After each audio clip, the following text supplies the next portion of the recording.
This is Hello Healthy, a Dignity Health podcast. Epilepsy is a neurological and physical condition that affects the brain and body. It also affects the ability of people to live their lives without worry. I'm Scott Webb, and on this special episode of Hello Healthy, I'm joined by epilepsy warrior Megan Ashley, her father James, and epileptologist Dr. Hari Kuni Vidu.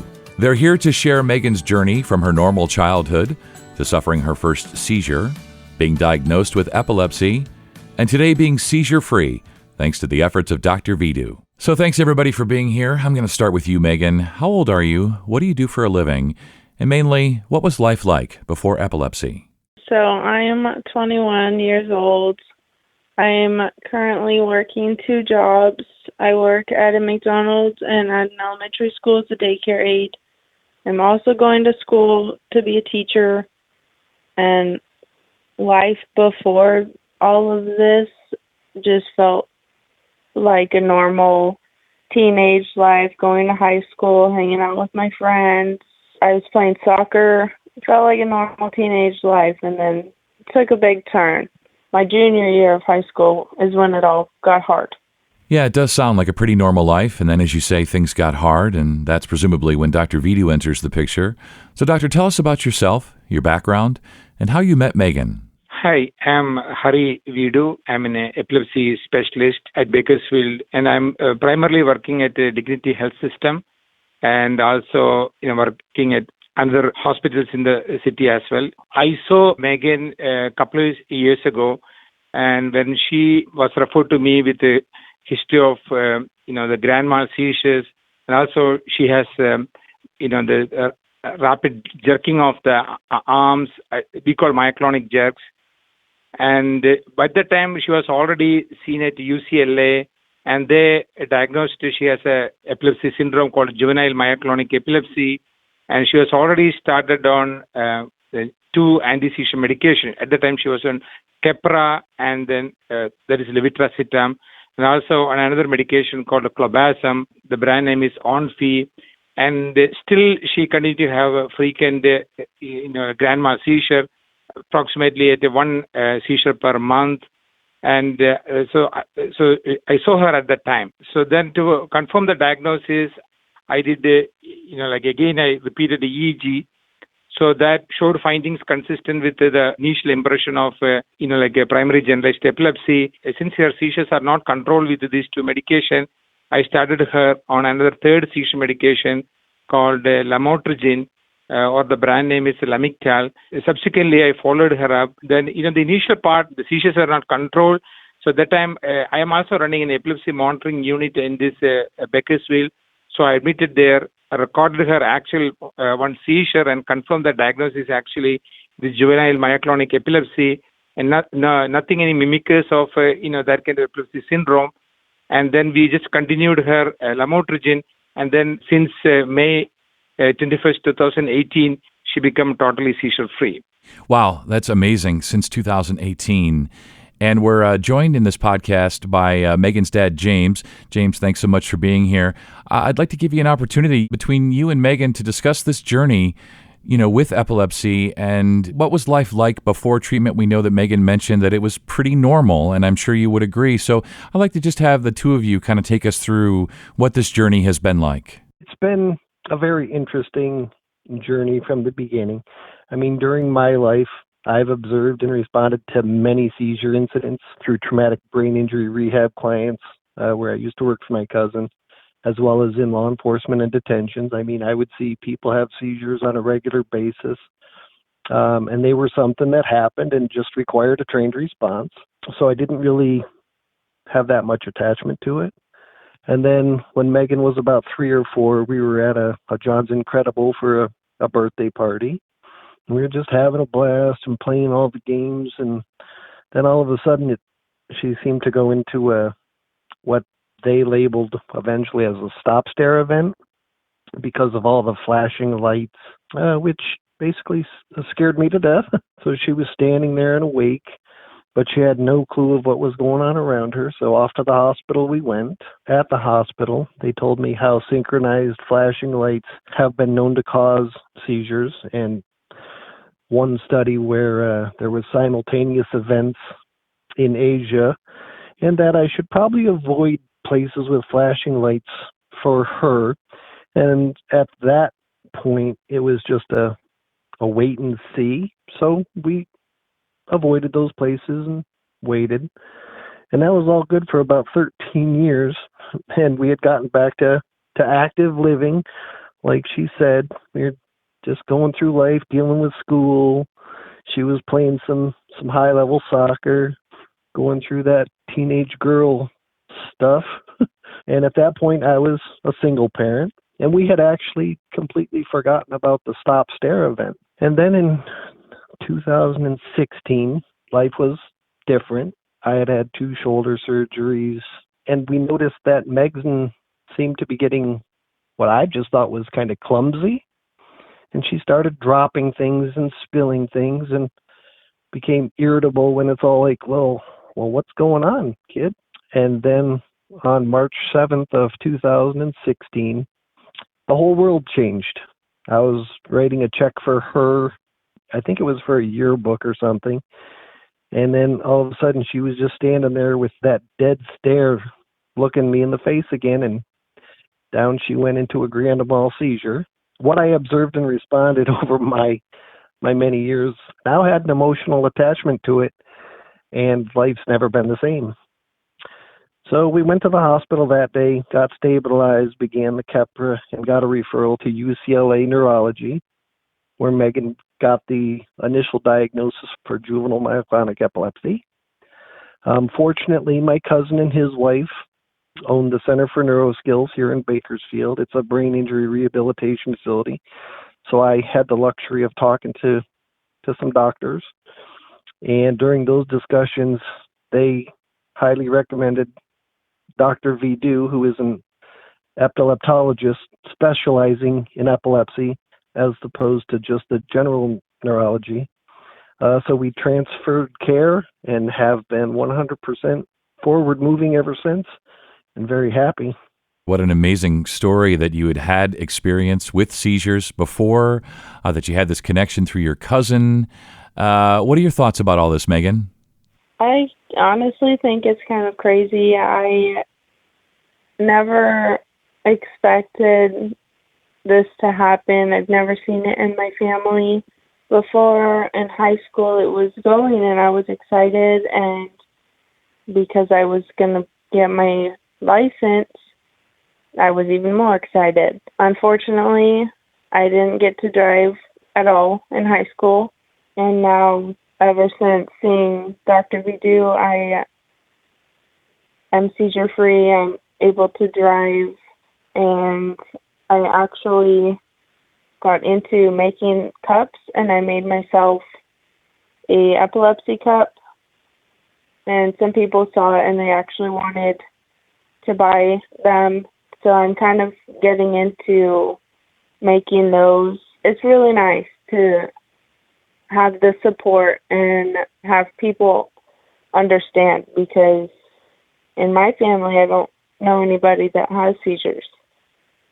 So if there's a way for me to connect with somebody who also knows what it's like, that's nice.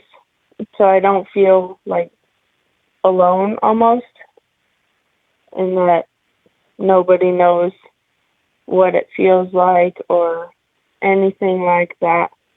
That's nice to, even if it's just on Facebook, whereas I found a couple epilepsy groups, and so that's where I've kind of connected with people and have been able to talk about it, and I can reach out to them or they can reach out to me.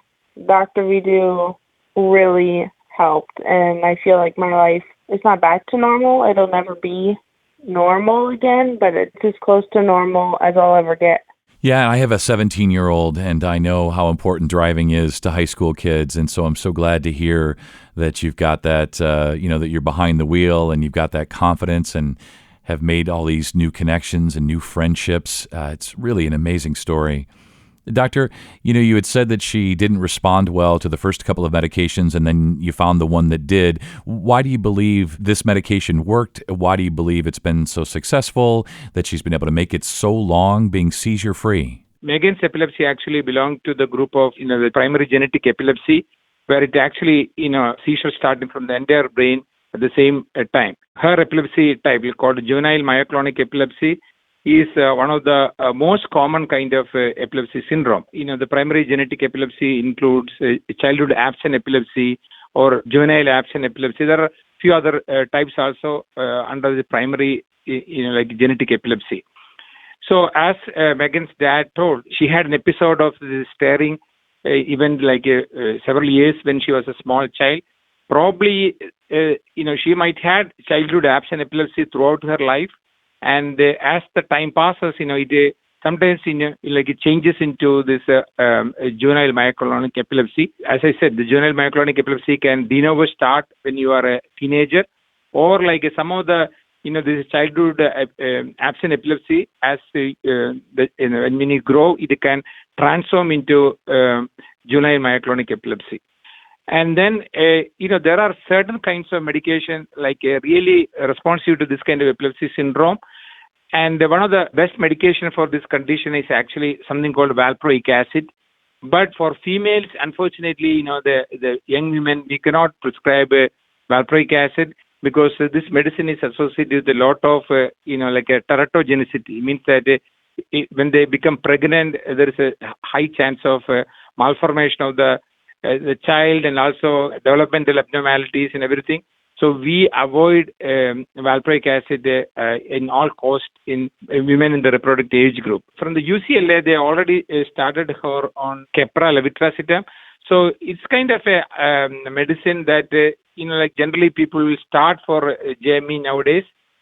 And so usually one other medicine that actually good for this condition is lamotrigine, and other medicine is actually topiramate. Clobazam actually we add as a second line medication. I don't know what made them to start her on this clobazam. When they found out that the Keppra, the levetiracetam is not working.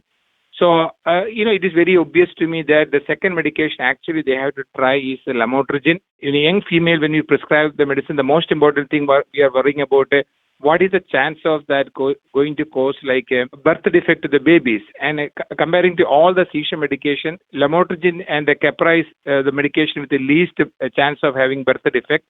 So I started lamotrigine, and then, after optimizing the dose, she become totally seizure free.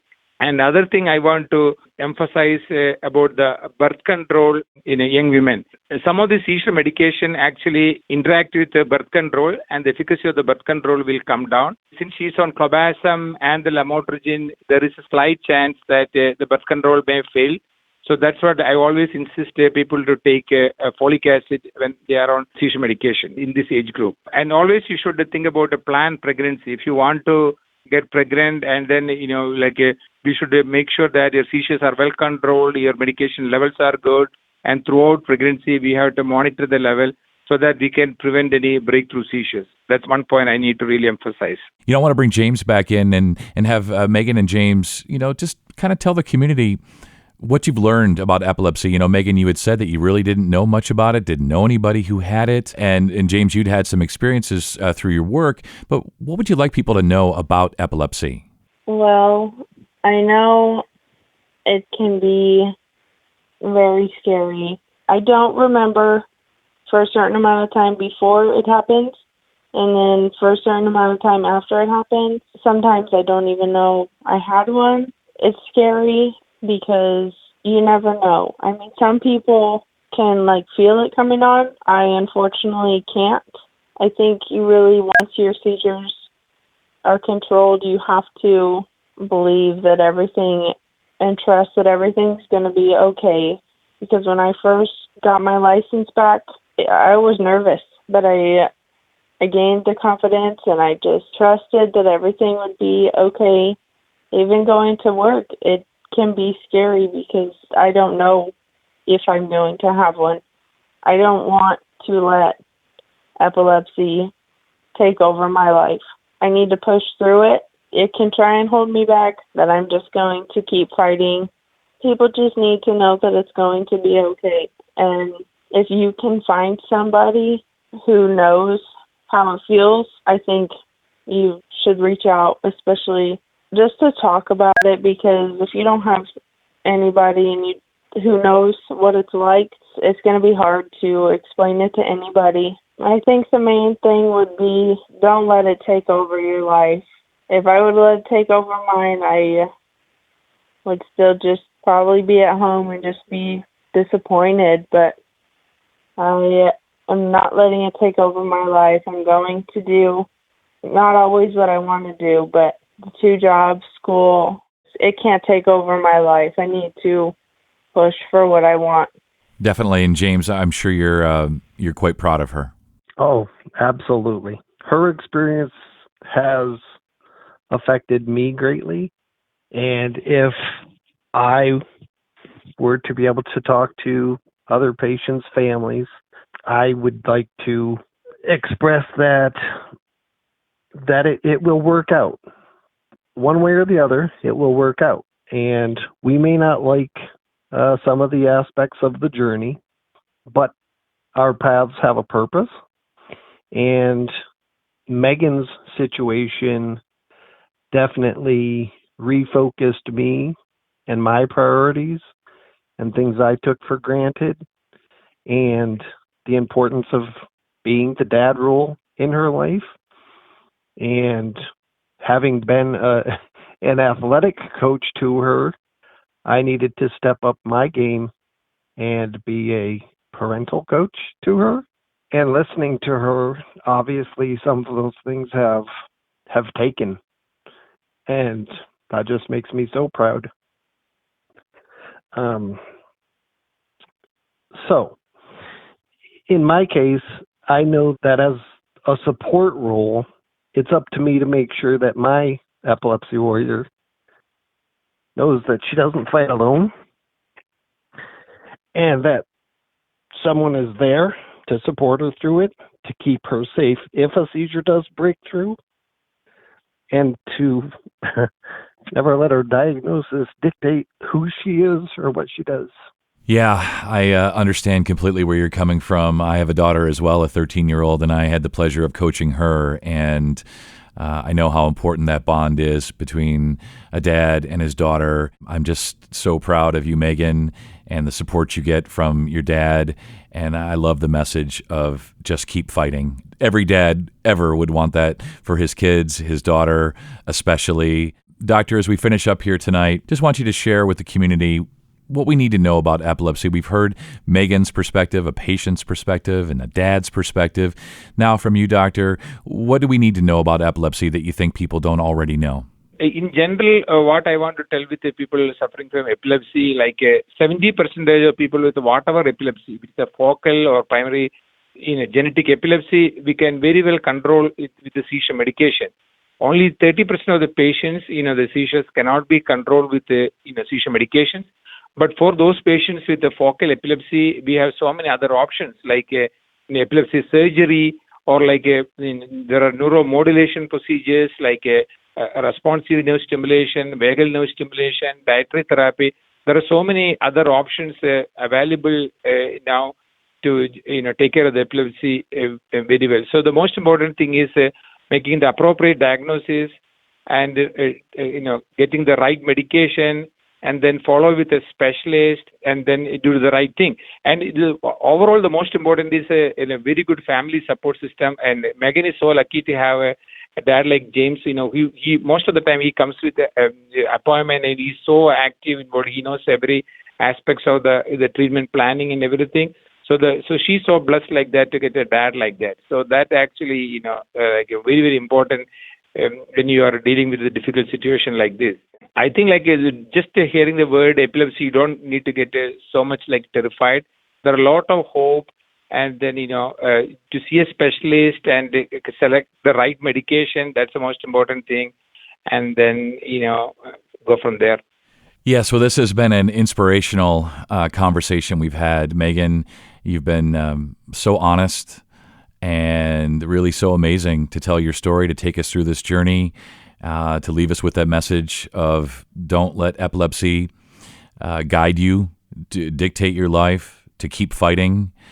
James, the support that you have, the love you have for your daughter, you can even hear it from Dr. Vidu. You're always there, you're always involved, and you're always right there alongside Megan, fighting with her. I cannot express the gratitude I have for Dr. Vidu's mannerisms. And like he said, don't let it terrify you. I started to get a little choked up a little bit ago listening to her. But it's definitely important that people understand that if you find a doctor that you respect and you trust and who is honest and open and will discuss it as thoroughly as he does with you, that the information can take the terror out of it. I mean, like I said, I'd seen several seizures before, but there was no emotional attachment. And for a doctor to be able to soothe that aspect in his treatment manner is an amazing thing, which encourages me and helps me as I support her, because there is a caring factor, and Dr. Vidu definitely has that. I'm so glad that all of you came together to help solve this puzzle, this mystery for Megan, and all of us parents. Anyone listening to this knows how you feel, James, that when we trust our children with a doctor, we need the information. We need someone to be transparent. We need to be able to trust them. And it sounds like you have complete trust and faith in Dr. Vidu. I wish we could all sort of group hug here. It's just really an amazing story. So proud of you, Megan, as I know the doctor and your dad are. And I just want to thank you again, all of you, for being here, for sharing this story. And sincerely, everybody, stay well. Thank you. Thank you for having us.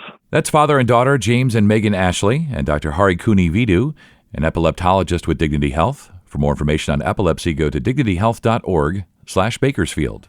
And if you found this podcast helpful, please share it on your social channels and check out the full library for topics of interest to you. This is Hello Healthy, a Dignity Health podcast. I'm Scott Webb. Stay well.